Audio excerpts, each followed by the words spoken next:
Eu preciso dizer que eu tava suando frio. Você começou a falar de Thomas Edison e Nikola Tesla. Eu falei assim, meu Deus, ele vai me perguntar uma coisa disso. Ufa! A gente tem que falar de evolução, né? Eu acho que a gente não pode olhar um setor que fica estagnado, né? Naquele formato durante todos os tempos e não acompanha também a demanda social. Como é que você vai atrair gente para te escutar? Como é que você vai ganhar atenção nessa mudança tecnológica? E o jovem também, criticado por ser geração Z, superficial. Como é que você vai ganhar a atenção desse pessoal? Bom dia, boa tarde, boa noite, não importa o horário que você está assistindo, seja bem-vindo, bem-vindas novamente ao Anote Aí. Estamos aqui, eu, Mauro, hoje, com duas convidadas importantes, a Giovana e a Paula, e vamos falar hoje sobre indústria automotiva, sobre futuro, gerações, sobre educação corporativa. Lembrando sempre e agradecendo a Doce de Leite Prime pelo acreditar no nosso projeto, por estar conosco e por estar patrocinando esse podcast. Mauro, oi. Oi, olá pessoal, muito bom tê-los aqui novamente. Super obrigado, Paula, super obrigado, Giovana. A gente tem certeza que vai, no mínimo, vai ter muita coisa para anotar, porque o nome do podcast é Anote Aí. O objetivo é fazer com que todo mundo que está conectado aprenda. Eu tenho certeza que vocês têm muito conteúdo, vocês vão passar muita coisa interessante para todos nós. Então vai ser de muito aprendizado. Primeira pergunta, Paula, conta para gente. Quem é a Automotive Business e qual é a missão da Automotive Business no momento tão complicado de transição do automotive? O business todo mundo entende, mas o automotive está passando por uma transição enorme, ninguém entende muito bem. Qual que é a sua missão nessa brincadeira toda? Adorei a brincadeira. Primeiro, obrigada pelo convite. Estamos animadíssimas aqui. Até pelo importante, né? Você viu que começou bem. Então, duas pessoas importantes. Eu gostei. Não é uma convidada qualquer, né? Não é uma convidada. Não somos convidadas qualquer. Gostei. Enfim, a Automotive Business está fazendo 30 anos de história o ano que vem. Veja bem. Então, eu acho que a gente entende bem, né? Como que está sendo essa transição. A gente fica feliz de passar por isso. Acho que não é a primeira etapa desses 30 anos que a gente tem desafios aí, né? Mas nós somos uma plataforma de conteúdo voltada aí para profissionais, lideranças do setor automotivo e da mobilidade, porque a gente tem agora o Mobilidade, né, nos acompanhando já há uns 5, 6 anos aí, né, Gi?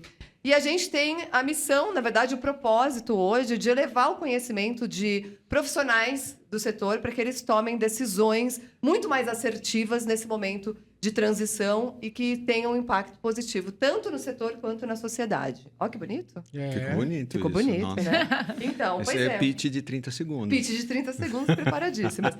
Mas eu acho que a gente começou a enxergar muito essa transição aí que estava acontecendo no setor, da gente sair muito daquele escopo só industrial, automotivo e tudo mais, para ampliar para essa coisa chamada mobilidade, né? Em mais ou menos um pouquinho antes da pandemia, uns 2 anos antes, a gente começou um projeto interno de transição aqui dentro e lançamos uma editoria chamada Mobility Now, já, né, pensando nessa virada que estava acontecendo e nesse papel que a gente começa a assumir durante essa transição, né? A Automotive Business tem o papel de antecipar pautas, de provocar, de ser um veículo, né? Uma plataforma influente também no setor. Então, isso é algo que nos deixa inquietas do nosso lado para acontecer. Você falou uma frase, uma palavra que me chama a atenção, né? Você falou assim, antigamente era automotivo, engenharia, coisas assim. Industrial. E aí a gente passou para mobilidade. Então, ganha um espaço. De repente, a gente começou a convidar arquitetos para falar sobre mobilidade. Começou a convidar um monte de gente estranha no mundo da OEM, no mundo dos fornecedores. Então, tá dando certo? Quer dizer, a minha pergunta é, esses arquitetos que a gente está convidando para dançar junto com o mundo do automotivo, esse pessoal estranho, tá causando alguma coisa ou a gente está derrapando, tá difícil? Porque o meu sentimento é que é muito complicado.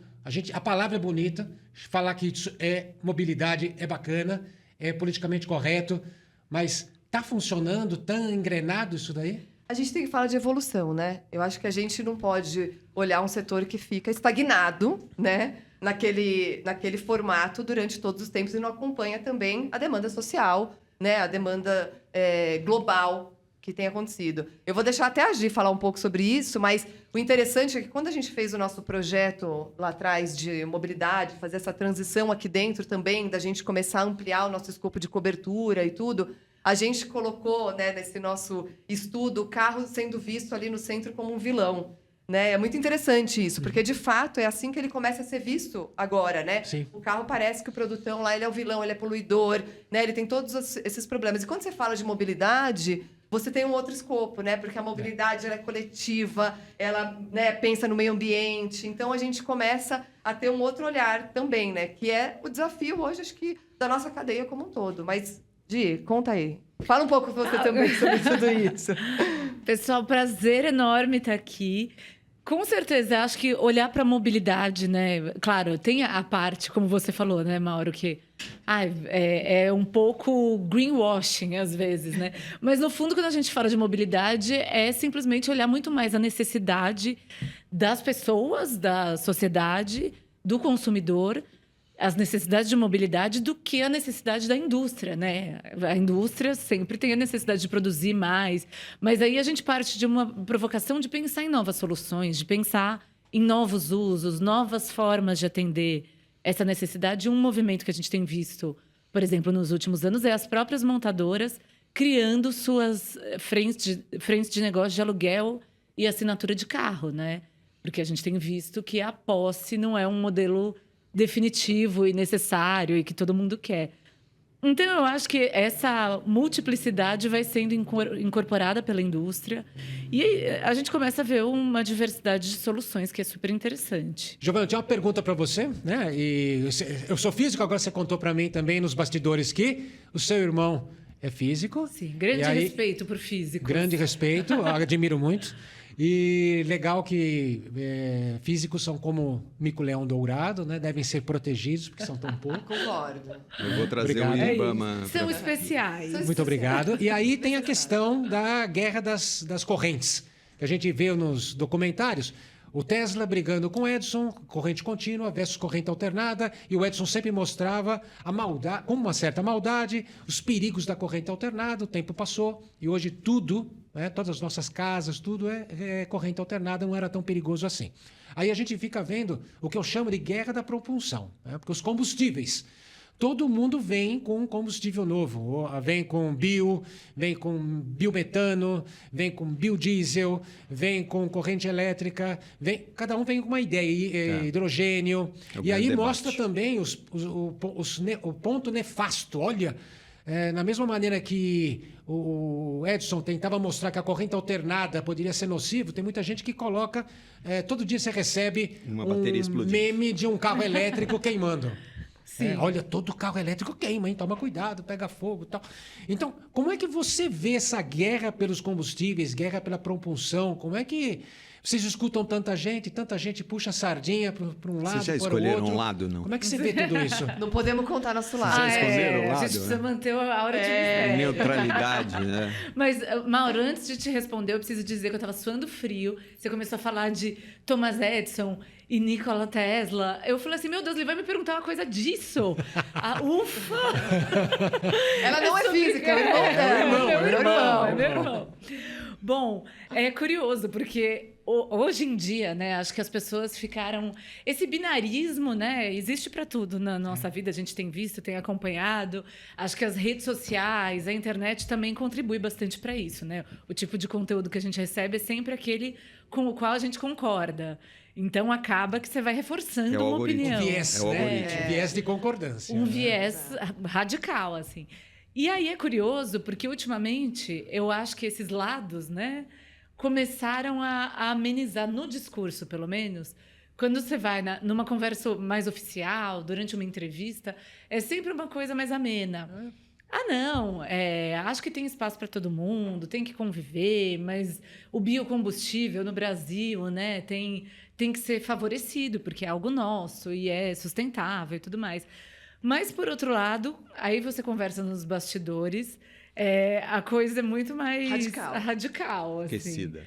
Então, eu acho que, no fundo, o que tem acontecido é que o consumidor e a ofensiva, a agressividade com que as montadoras chinesas têm entrado no Brasil com a proposta do carro elétrico e posicionando o carro elétrico como a resposta de alta tecnologia para o consumidor, para a condução, para a experiência de condução, que de fato é muito legal dirigir um carro elétrico. Então, essa resposta de alta tecnologia para isso e para o meio ambiente assustou todo mundo, né? E aí fica tudo um pouco mais emocional, né? Porque ninguém esperava, pelo menos eu, muito honestamente falando, lá em 2022, quando a GWM... Lá no passado. Lá no 2022, passado! Mas, gente, 2022, agora, né? A GWM anunciou investimento no Brasil, sendo a primeira. A BYD começou a se movimentar com mais agressividade. Eu falava, não, as pessoas não vão comprar a marca nova, ninguém nunca ouviu falar, não vai ser tudo isso. E a gente está sendo, assim, está tomando... que, de fato, o consumidor aderiu muito rápido, né? Então, eu acho que tem isso. Tem todo um caminho aberto para o biocombustível, para o híbrido flex e tudo mais, mas também está claro que o consumidor está muito aberto para carros elétricos, e aí as montadoras que estavam estabelecidas aqui estão precisando se movimentar um pouco mais rápido e aderir a um discurso de que elas estão oferecendo alta tecnologia. Seja a tecnologia que for, elétrica, ou híbrida, ou etanol, enfim. É quase a discussão que a gente falou da mobilidade está voltada ao que o mercado quer ou mobilidade que eu quero que o mercado compre. Exato. Mas olha que interessante também a resposta que vem, né, no movimento de uma GWM, até para o nosso próprio mercado, né, essa resposta da sociedade, que ninguém sabia o que ia ser, né, a gente mesmo ficou observando, e de repente você entende que tem uma aceitação, né? E que claro que para mudar a indústria inteira, né? Imagina que você pega esses monstros de fábrica e você, né, é um investimento gigantesco, você transformar em, né, produção de elétrico, tudo. Você imagina que, né, você começa a ter algum direcionamento agora, porque quando a gente falava de mobilidade, quando começou o Mobility Now lá atrás, ainda não se tinha tantas respostas quanto se tem hoje. Por isso que você falou, é importante falar? É importante, porque a gente começa a ter direcionamento agora, né, de alguma forma, já começa a ter uma luz no fim do túnel, entender o tempo que leva tudo isso, quanto a sociedade está disposta também a consumir. Eu tive uma conversa com o presidente do setor eólico, né, ela voltando da COP, da Arábia. E ela me fez uma reflexão que eu não tinha feito. Ela falou sabe o que foi diferente? Ninguém está prestando atenção? Esta COP? Eu falei, não, foi mais uma COP, uma discussão. Então ela falou, não. Foi na Casa do Petróleo. Ela falou, e pela primeira vez, toda a Organização do Petróleo Mundial assinou o acordo. Eles nunca tinham assinado o acordo antes. Que interessante. Agora é um acordo para descarbonização. Antes nunca tinha sido um acordo, porque só é um acordo quando todo mundo aceita. Então, assim, o petróleo sempre foi e ainda é a moeda global, né, que move economias, move sociedade, não move só a mobilidade, né? Então, agora é o momento. O que mudou agora do Gurgel, no Silvio Santos, lançando o primeiro carro elétrico brasileiro, e hoje com a China, com essa explosão de produção de carro elétrico, até a Tesla? É o momento. Esse é o momento, né? E a evolução tecnológica também, né? Que acho que a gente tem capacidade. Aí muito a nosso favor, né? Nisso tudo. Agora, tudo que vocês falaram, perfeito, não é? Agora, eu imagino a preocupação da Giovana, né? Porque ela faz a curadoria. Exato. Ela tem que... Fazer curadoria já é isso, né? Pegar esse caleidoscópio e o que você vai colocar e o público que você vai atingir. Eu vejo numa universidade, você pega o pessoal de 5º ano de engenharia, 6º ano de engenharia, 22, 23 anos, é uma comunicação diferente. Não vou dizer que é mais difícil, mais fácil, não vou cair nessa armadilha. É diferente. Uma linguagem, você fala. A linguagem é diferente, as atenções diferentes, a luta pela atenção. O mundo hoje é luta pela atenção. A economia da atenção, né? É só isso. Eu quero que o pessoal assista o nosso podcast, eu quero atenção. Todo mundo quer atenção. Como é que você, com Automotive Business, você vai conseguir engajar o jovem, a jovem de 22, 23 anos num business que é muito complicado, complexo. Eu sempre faço uma alegoria. Eu falo assim, uma coisa é você entregar pizza. Então você usa inteligência artificial para entregar pizza e tal. Se você errar, a pizza chega fria. é o erro. Uhum. Automotive, se você errar, você tem um recall. Você está colocando gente vidas em risco. Um perigo. É outro business. A brincadeira é bem diferente. Como é que você vai atrair gente para te escutar? Como é que você vai ganhar atenção, Giovana, para a automotive business nessa mudança tecnológica, transformação da indústria automobilística para a mobilidade e o jovem também sendo massacrado, apertado, criticado por ser geração Z, superficial, o que em parte é uma característica e tal. Como é que você vai ganhar a atenção desse pessoal? Nossa, essa pergunta é muito boa, né? A gente vive debatendo. A gente quer aprender porque a gente vai usar.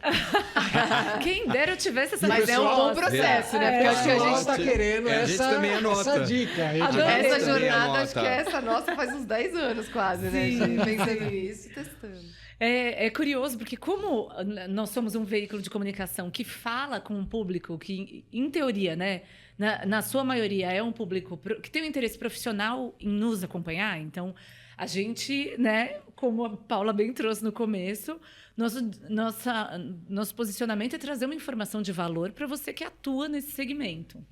Claro, tem os entusiastas, tem uma série, a gente orbita por esses universos, mas em teoria, o nosso público já parte de um caminho que ele já vem interessado. Essa era a nossa teoria até uns 10 anos atrás. Por mais ou menos uns 20 anos. Então, Não é isso. mais ou menos, Interessante. né? Já tem coisa diferente. A gente começou a mudar, porque até lá, a gente até tinha um posicionamento, a linguagem que a gente falava, a linguagem das matérias. Por exemplo, quando saiu o Inovar Alto, lá atrás, faz tempo. A gente fez uma cobertura partindo de um pressuposto. Quem está lendo tem um notório saber e já conhece muito de setor automotivo e tal.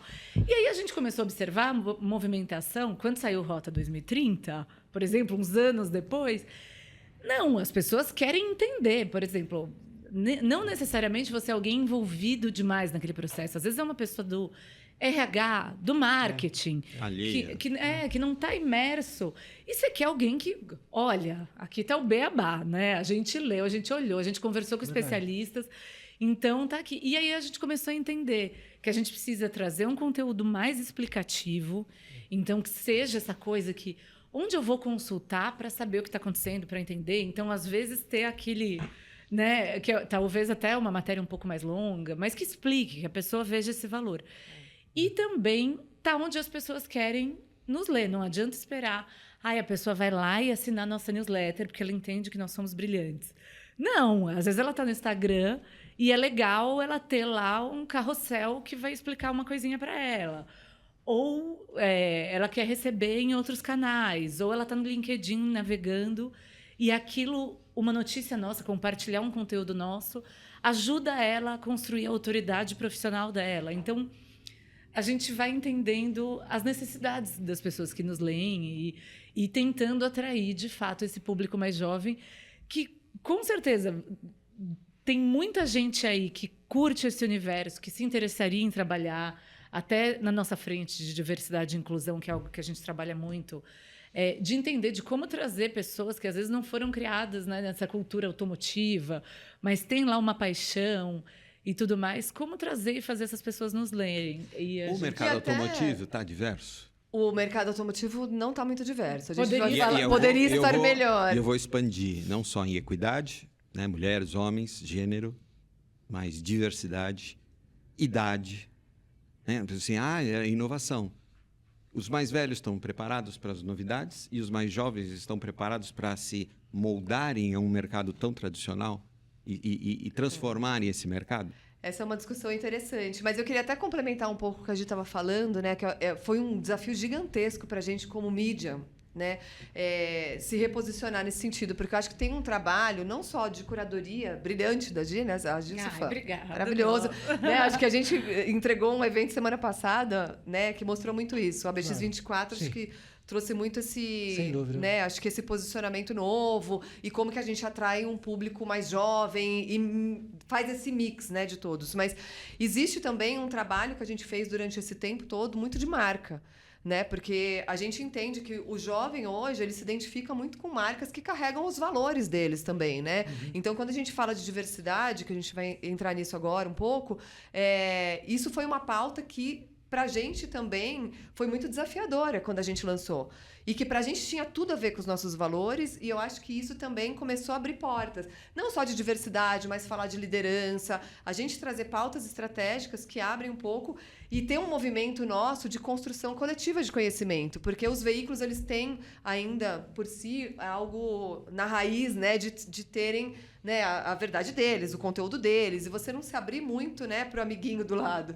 E a gente começou a entender que não, que a gente não é dono da verdade absoluta e nem somos especialistas profundos em todo o conteúdo que a gente quer gerar lá, né? Então, foi um processo nosso também de trabalho da marca muito forte para a gente conseguir abrir esse leque e começar a atrair um público jovem. E também isso está carregado na nossa verdade. Porque eu acho que é assim, né? Existe uma tendência muito grande de você olhar o amiguinho, ver o que está fazendo e você tentar aplicar isso para a tua marca.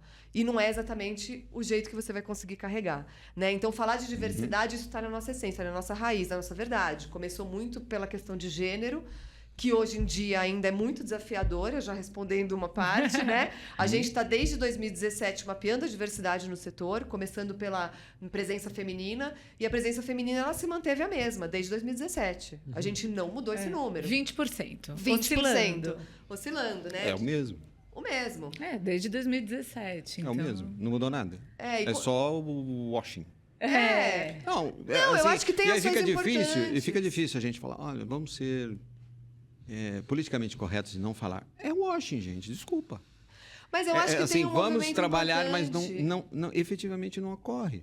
Mas existe um movimento importante que a gente fala muitas vezes. A gente percebe muitas vezes, né, esse diversity washing de algumas marcas, mas de certa forma existe a discussão, abriu-se para isso. Quando a gente começou a falar em diversidade e entendeu que a gente precisava de insumo, a gente precisava de um estudo para conseguir trazer números, para falar em cima de algo concreto ali, né, falar de estratégia de negócio com diversidade, que isso traz resultado, que foi a nossa pauta inicial, para não parecer um movimento feminista na época, né? Eu acho que a gente pensou muito... Que ia criar muita resistência. Ia criar muita resistência. A gente percebeu exatamente isso, que as empresas começaram a se abrir. Algumas entenderam que usar isso como marketing era muito legal, mas você não sustenta. Né? Você não sustenta, porque no fundo os seus colaboradores vão entender que aquilo não é verdade, né? Então o efeito, né, da diversidade não acontece nas empresas que trabalham dessa forma.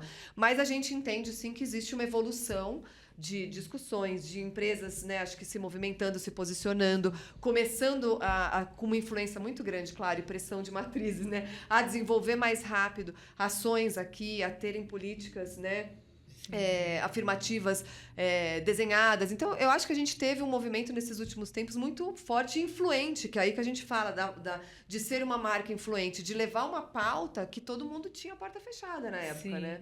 E hoje alguns números mudaram positivamente, né? Tem esse número...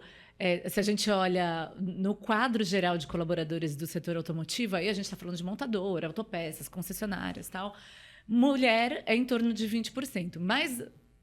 ao mesmo tempo, existe uma diminuição da diferença salarial. Sim, as mulheres ainda ganham menos do que os homens em posições semelhantes, mas essa diferença era um abismo enorme e isso vem diminuindo a cada pesquisa que a gente faz. E coisas muito legais também. A presença negra aumentou muito. E aí a gente começou a medir, era menos de 10%. Hoje são 33% de participação negra. Que é muito legal. Poxa. O que é muito bom. Considerável. Considerável. Ainda um desafio na liderança, né? Porque ainda isso é muito mais na entrada, né, dos profissionais do que... Mas eu acho que é resultado tanto de políticas afirmativas, programas de trainee, estágio, para recrutamento, cotas. Cotas são necessárias em algum momento. Por quê? Porque provocam a discussão. Ninguém quer precisar disso, de metas e tudo. Num determinado momento, mas você precisa. Precisa. Exato. Eu achei legal o que você comentou, Giovana, no ponto de que vocês mudaram um pouco o estilo. Agora vocês oferecem conhecimento, pílulas de conhecimento e coisas assim. Eu acho isso muito legal, né? Porque a gente tem que ofertar, né? Nesse nosso business de ser empreendedores, a gente tem que ofertar alguma coisa praticamente gratuito, né? Você tem que dar o conhecimento. As pessoas não têm tempo para consumir grandes conhecimentos, não dá para ler um paper de tantas páginas, mas você pode oferecer um carrossel, o cara passa lá e fala, poxa, eu tinha zero conhecimento, passei esse carrossel, tenho 20% de conhecimento. Tá bom pro cara. Em 30 segundos, Em né? 30 Mas segundos. você ainda tem que lembrar que você tem aquele leitor também, ou aquelas matérias que precisam ser mais, né, extensas, mais Sim. densas, mais analíticas. Não, né? e nessa linha de conhecimento, Mauro, eu acho que é super convergente com uma série de coisas que a gente faz, porque é isso. Nos últimos anos, pelo menos 7, 8 anos, a gente vem fazendo muita pesquisa do setor. Então, qual é o objetivo? Gerar uma informação, um dado que não existia. Então, a gente fez isso com diversidade. Ninguém sabia a presença negra no setor. A gente foi lá e mediu. A gente faz isso com liderança, então, para traçar qual o perfil das pessoas que tomam as decisões nessa indústria, né? Então, qual o perfil que essas pessoas enxergam como desafio, que elas têm de meta, de propósito. Então, isso é muito interessante. Isso é perfeito. E esse é um estudo legal, porque daí a gente chega naquela história, né? Hoje, ainda, o setor ele é comandado principalmente por engenheiros, né? Por homens brancos, né? Entre Classe média. 45 e 60 anos. E é um perfil que não tem mudado muito, né? Nesses últimos tempos, mas tem mudado um pouco também, acho que a visão desses profissionais. Porque se antes era um profissional, antes da pandemia, olha como a pandemia teve um efeito... Tem alguns efeitos positivos, apesar, né, de ter sido um caos, mas enfim... antes da pandemia, a gente percebia que era um profissional completamente sufocado pelo curto prazo, por entregar ali aquele resultado para a matriz para ser pressionado e sem conseguir ter uma visão mais ampla dos próximos passos. E isso mudou totalmente durante a pandemia, na segunda pesquisa que a gente ia fez. até perguntar para vocês como é que vocês viam o evento pandemia. E aí você já está respondendo. Mudou. Teve algumas mudanças, eu também acho. Acho que teve coisas benéficas, sim. Né? O próprio trabalho remoto, acho que abriu possibilidades para muitas coisas, né? Agora, uma coisa que a gente falava nos bastidores, Paula, que é interessante, ninguém nunca está satisfeito com o nível do profissional egresso das universidades.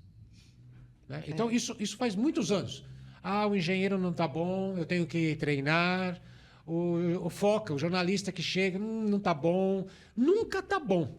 Né? Tem grandes universidades, o ensino... Nunca está bom, mas hoje a gente vê nos últimos anos que as reclamações são maiores, vamos dizer assim. Então, se intensificaram. Chega nos locais e nunca está bom. Nunca está bom. Como é que vocês veem isso? Né? Porque a universidade diz que está fazendo o melhor possível. As empresas... eu faço acolhimento, eu tenho estagiário, eu dou oportunidade. Todo mundo diz que está fazendo o possível. O suficiente. O possível. Né? E a coisa não anda. Aonde que está o gap? O que acontece? Esse é um assunto tão delicado, né? Porque educação é um assunto que hoje eu acho que a gente chegou num ponto de transição também, né? Se a gente for pensar. Sim. Porque eu vejo um movimento, assim, muito dos jovens inquietos para faculdades com um período muito longo, né? E querendo se reinventar o tempo todo, né? Coisa que não acontecia. A gente pensava em carreira. A gente pensava, na época que se formou, né? Em fazer eu fiz uma faculdade de 5 anos. Né? Então, isso hoje, acho que, nossa, dá um desespero em todo mundo, né? Se você falar, você vê os jovens... Então, é engraçado, né? Porque eu acho que o modelo de educação, ele precisa ser revisto, né? Eu vejo e falo até pelo meu filho. Eu tenho um filho na escola e eu vejo a escola reproduzindo exatamente o que a gente fazia na nossa época, que é a professora falando, os alunos fiquem quietos, não tem uma discussão, não tem um estímulo de você conseguir contribuir. Daí você sai desse modelo e você vai para uma empresa, onde você não fica quieto, você tem que contribuir. Só que, peraí, você teve a sua vida escolar inteira, universidade... Tem que ter sentimento de dono. Exato, e você fica lá... Do quê? Assim, Dono do quê? Exatamente. Você precisa começar a contribuir, você precisa abrir a boca, você precisa ter opinião, coisa que você não tinha na faculdade, nada disso. Então, a faculdade, principalmente a universidade, né? As escolas ainda mais, principalmente a universidade, que é esse ponto que você está tocando, o ensino superior, eu acho que tem um papel muito desafiador agora em se reinventar. Em como que eu vou amarrar esse conteúdo para esse novo perfil de público que está aparecendo, né? E principalmente para as empresas, porque cada empresa vai ter sua peculiaridade. Você vai pegar um engenheiro que vai para a Ford, para Stellantis, para a GM, ele vai chegar lá, ele vai se deparar com demandas diferentes, assim. Então ele nunca vai estar totalmente pronto. Óbvio que ele vai ter que ter, né, a vida dele ali, a experiência acontecendo para ele conseguir se moldando. Então nunca vai estar extremamente pronto. E a gente também pode afirmar aqui que aprendemos muitas as coisas nas universidades, mas no dia a dia a gente aplica, né, de forma diferente. Você vai tendo a sua bagagem e daí você vai evoluindo.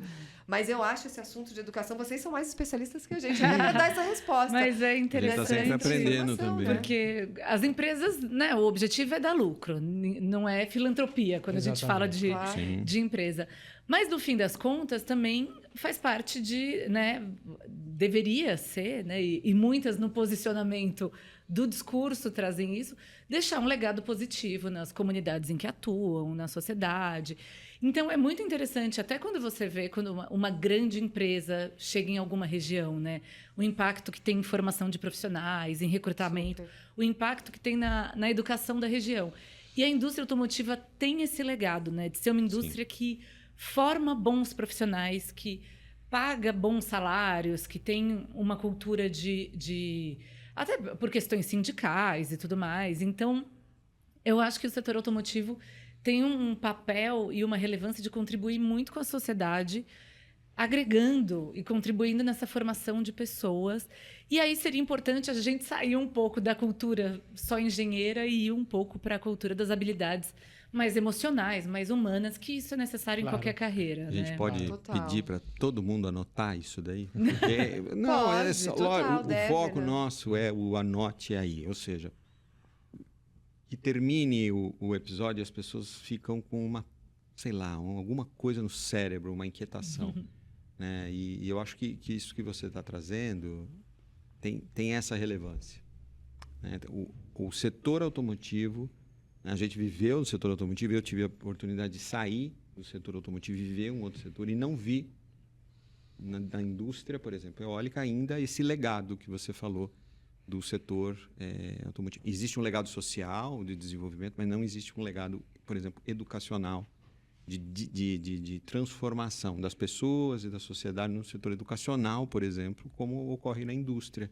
Então, com as montadoras, com os sistemistas, até o Tier 3 provoca uma mudança numa região, numa sociedade que poucas empresas provocam. É verdade. Né? Então, não é à toa que a gente tem um PIB gigantesco industrial. Exato. Também, né? Ter isso em mente, ter essa preocupação em mente, que é importante que a gente leve de uma discussão e de uma reflexão. Qual é o papel da sociedade da indústria automotiva? A indústria Mais que a Gi mobilidade. trouxe muito essa história do legado, mas eu acho que agora isso virou um desafio, né? Porque a gente percebe o quanto essa mão de obra nova que está chegando, o quanto está sendo desafiador para a indústria atrair. Exatamente. Né? Uma coisa que acontecia antes, que era você ter um plano de carreira, né? Um engenheiro olhar e falar, nossa, meu sonho é trabalhar na montadora X, né? E tinha aquele amor pelas marcas específicas e tudo mais. O quanto isso mudou hoje. Né? Talvez até por conta da gente pensar nos 5 milhões lá atrás, hoje está com menos da metade disso e a indústria está se reinventando. Mas é interessante quando você conversa com um jovem que está mesmo na área de engenharia e pergunta para ele qual que é o sonho dele. E eu tenho certeza que a maioria não tem o sonho hoje de trabalhar na nossa indústria, especialmente as mulheres. Exato. E é um desafio gigantesco. Então, as empresas começam a ter essa busca por formar mais profissionais, né, por investir nessa qualificação do estudo, para você conseguir garantir essa mão de obra futura. Então, acho que a gente mudou um pouco e esse legado começa a ser muito desafiador daqui para frente. Porque, também. como disse a Giovana, né, a empresa fundamentalmente quer ter lucro. Quer ter lucro, mas precisa das pessoas. Se as pessoas não estão vindo, você tem que formar. E as pessoas não são só. completas, ela vai ter que completar, e ela vai ter que pôr a mão no bolso, e vai ter que fazer alguma coisa. E essa alguma coisa vai passar pelos soft skills, por outras habilidades, porque a universidade, na média, ela vai passar o conhecimento técnico, na média, umas mais, outras menos, mas enfim, algum conhecimento técnico ele vai chegar. E o que vai ter que lapidar vai ser essa parte dos habilidades. Que é um desafio gigantesco, né? Como a gente estava falando antes, principalmente para engenheiros, principalmente até não só para esses jovens que estão vindo, mas para as pessoas que já atuam há um bom tempo na indústria. Elas também têm que se reinventar para esse contexto, né? Isso é um grande problema, porque os que estão chegando, você tem uma desculpa boa. Você está chegando, eu vou te enquadrar. Os que estão lá na extremidade, pode ser que tomem a decisão mais simples, que a gente estava falando aqui, eu vou me aposentar. Porque esse mundo não é para mim, já deu, vou embora. Então, uma extremidade, pula fora. Outra extremidade, tá bom, eu faço o que você me manda, então eu vou te treinar, tal. E tem uma massa que você depende dela, que é quem está dando lucro hoje. Exato. Quem está dando lucro hoje na liderança é de 30 e pouco a 50 e pouco. Esse pessoal está dando lucro, é o que está fazendo a empresa rodar. Esse pessoal não está preparado. Esse pessoal, eu acho que tem o maior desafio, que é onde a gente se enquadra um pouco também, né? Sim. Vamos falar da gente um pouquinho, né? É. Porque é aquilo que a gente estava conversando até nos bastidores. Quando eu me formei, eu fiz administração, né? Então, quando eu me formei, eu aprendi que eu ia viver num mundo hierárquico, onde o líder vai ter... O teu sonho é ter a salinha fechada ali, né? Então, você tinha que ficar com aquela salinha, aquilo era um sinal, né, de autoridade, de poder, e daí você ia ter todas as respostas, todo mundo ia te perguntar, ninguém falava muito. De repente, no meio do caminho, as coisas começam a se reinventar. E daí você percebe que tudo aquilo que você foi preparado para ser, para ter divisão, mudou, assim, mudou da água para o vinho, né? Porque, de repente, você se vê tendo que se formar como uma liderança que é muito mais colaborativa, onde as respostas estão no teu time. O teu time é quem é, na verdade, quem vai brilhar ali todos os dias, quem vai trazer as respostas. E você tem um outro papel, que é conseguir mexer nesse tabuleiro e fazer isso, né? Tirar o melhor de todo mundo, fazer isso funcionar, e esse vira o papel do líder, e não mais o que era. Então, você imagina que isso não é uma mudança só de comportamento ali, é uma mudança pessoal. É uma mudança de valores pessoais, é uma mudança de autoconhecimento, de você permitir ser vulnerável. O líder não era vulnerável antigamente, né? Não podia, você tinha que estar ali. E, de repente, você tem todo esse processo. Para mim, foi um processo já grande, né? Penoso, difícil, e que aconteceu, mas eu vejo que para muita gente, até da minha geração, não aconteceu ainda, e ainda é difícil. Então, eu acho que vem aí uma discussão, né? Acho que muito mais aprofundada nesse tema, que é como que essa turma dos 40 por 50 por 60 vão se tornar relevantes nesse processo. Exatamente. Porque é uma mudança muito impactante. E como eles vão fomentar... Como é que eles vão liderar pessoas que eles desconhecem? Total. Né? Porque vai chegar o cara de 20 e pouco falando de inteligência artificial. Aí o cara de 40 e pouco, 50, vai ter que liderar o cara que fala de inteligência artificial. Aí ele fala, não, eu sou um bom líder, deixa comigo que eu faço as perguntas certas. Você sabe fazer as perguntas certas? E o desconhecido sempre traz resistência, né? Vamos Sim. combinar. E esse é o grande problema. Claro. Mas você acha que o cara vai saber fazer as perguntas certas? Não. Porque dizem assim, na administração sempre falam assim, não, você não precisa saber as respostas, você precisa saber fazer as perguntas. É verdade. E você sabe fazer pergunta no prompt? Tem gente que entra no chat GPT e não consegue fazer a pergunta para o chat GPT responder de certo. Nossa. Por quê? É dificuldade de fazer a pergunta. Aí fala, o robô total. é O burro. ser humano é igual o chat GPT. Se fala você não que o fizer a robô é pergunta burro. certa, ele não responde. Passar o briefing é interessante, porque até o chat GPT está evidenciando uma fragilidade que as pessoas já tinham no dia a dia, comunicação. talvez não conseguia diagnosticar, mas é a comunicação. É passar a informação certa, é fazer o pedido certo, a pergunta certa. E eu fiz Isso eu fiz uma pesquisa impressionante. no LinkedIn rápida, né? Eu fiz um contexto, falei, gente, comunicação é importante, se relacionar é importante, buscar, né? Ter a humildade de buscar a opinião das pessoas é importante. E fiz 3 alternativas. Quanto você avalia a sua capacidade de comunicação? Péssima, intermediária, e ainda dei contexto, expliquei o intermediário. E estava tudo ótimo. Pesquisa, todo mundo ótimo. Eu falei, gente, na Dia a boa, dia é outra coisa. como estatística, eu vou responder, essa pesquisa não vale de nada. O resultado é péssimo, porque todo mundo mentiu. A maioria mentiu, falando que estava tudo bem. Não foi aquela Mas a gente, autocrítica é engraçado, boa, porque né? a gente fala de pessoas, mas se a gente for pensar em negócio, né, a gente também tem que levar em consideração um movimento que acontece nesse mesmo contexto, né? Eu acho que o gestor, o administrador e tudo mais, ele tinha como premissa fazer um planejamento e responder todas as perguntas, né? E depois você vai lá e implementa isso e você já diminuiu todos os riscos. Então, era isso que você aprendia. Então, você perdia, assim, 2 anos fazendo um planejamento de uma coisa. De repente, você aprende que, na verdade, você não tem que ter todas as respostas, porque você vai aprendendo no processo. E você tem que errar, mas você planejava para não errar. Agora você tem que errar para você conseguir planejar, né? Então, você imagina como isso também muda hoje a gestão que a gente fala, né? Tem aquelas empresas que conseguiram implementar uma gestão ágil para conseguir crescer, acompanhar essa tendência de mercado, tudo. Mas você pega grandes corporações, onde você ainda tem, né, esses líderes querendo fazer um planejamento mais longo, com resistência a essa história de você implementar uma gestão mais ágil, e você tem uma área que quer ter uma gestão mais ágil, só que você tem a outra que está resistente. Como que você consegue, dentro de corporações grandes, como até as próprias montadoras, fazer esse mix? Porque não adianta você ter uma área de inovação ali jogada num canto, né? E que está lá justamente pensando, né, com essa cabeça nova, e ter uma resistência ali do outro lado. Esse match não funciona também, é uma área né? de inovação. Vocês Mas é uma inovam cultura. aí, Daí E a gente trabalha real. e a gente daí- está ganhando dinheiro e vocês estão inovando. Exato. Não, e daí você está falando de uma mudança cultural. E isso demora, não é em 5 anos que acontece, né? E você tem que ter um líder capaz de conseguir fazer essa mudança acontecer. Esse é o grande desafio também, né? Eu acho que sim. Eu acho que Vamos para as sim. anotações? Anotações? Não, a gente tem que perguntar também uma coisa Pergunte. para as meninas. Qual que é o futuro? Adoro meninas, hein? Ah, eu gostei. Rejuvenesci. Qual que é o futuro da automotive business?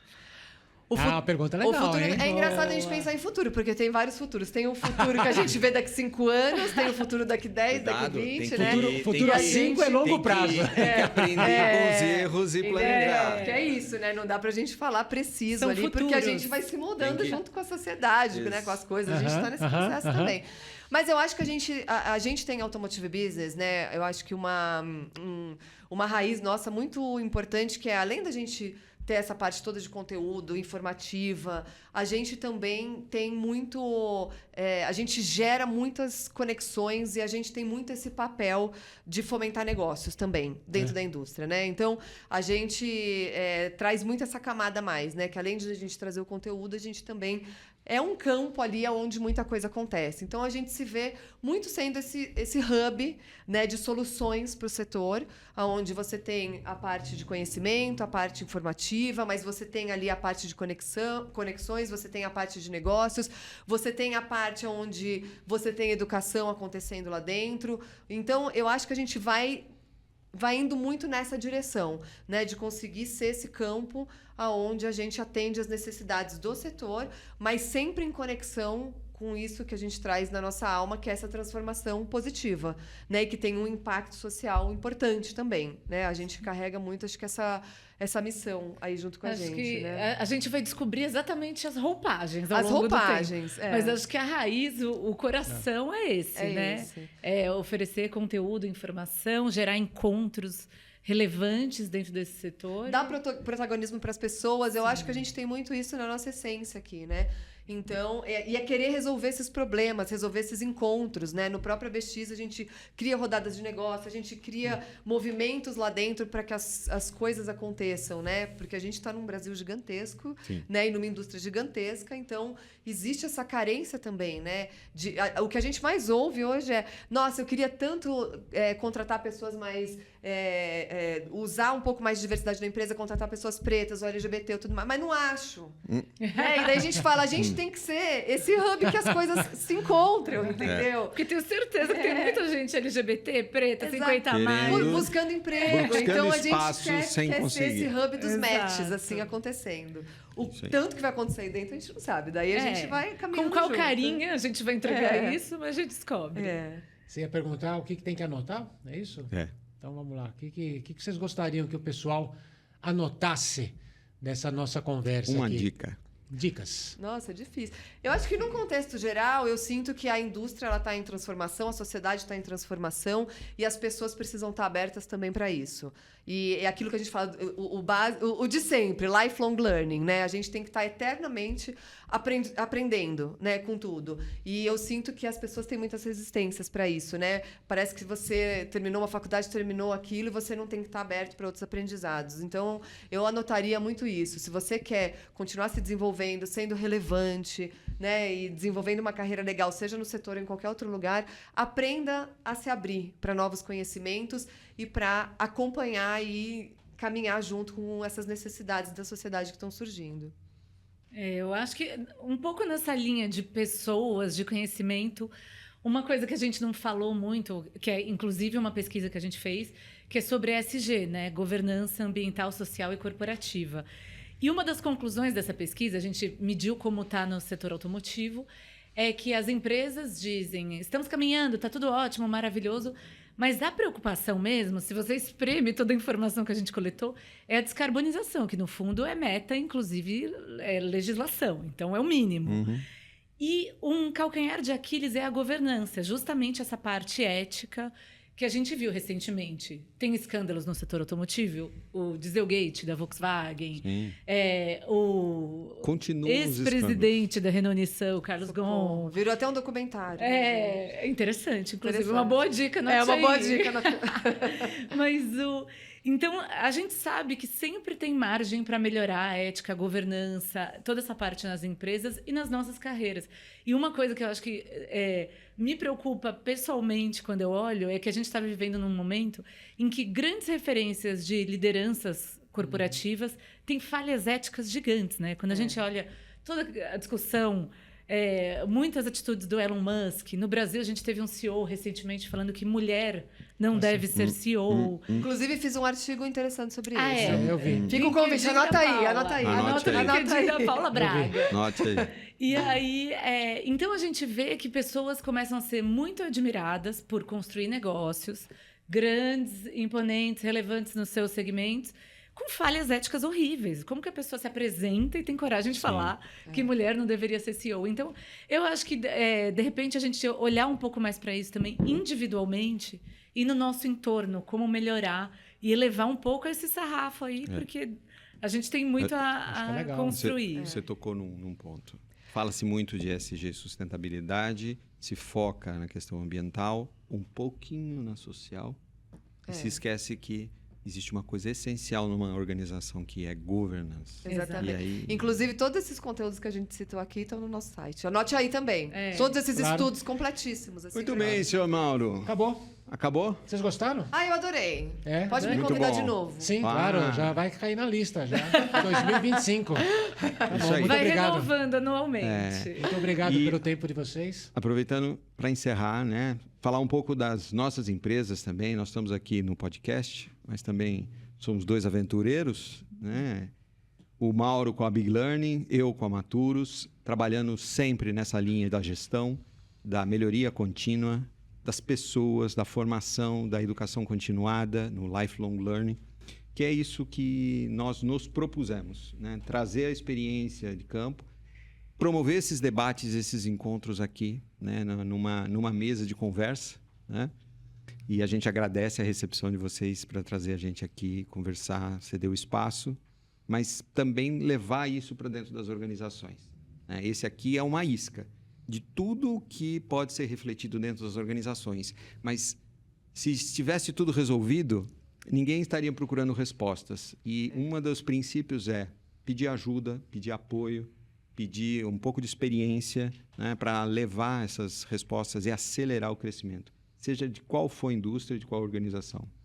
E é isso o nosso propósito. Agradecer de novo a Doce de Leite Prime. Aparece aí na tela para vocês o código de desconto. Pode entrar no site, o melhor doce de leite do mundo, e eu sou prova disso. E Mauro, obrigado mais uma vez. Obrigado, Jéssica. Giovana, foi ótimo. Obrigada. Obrigada a vocês. Prazer enorme. Obrigado. Valeu, gente. Tchau.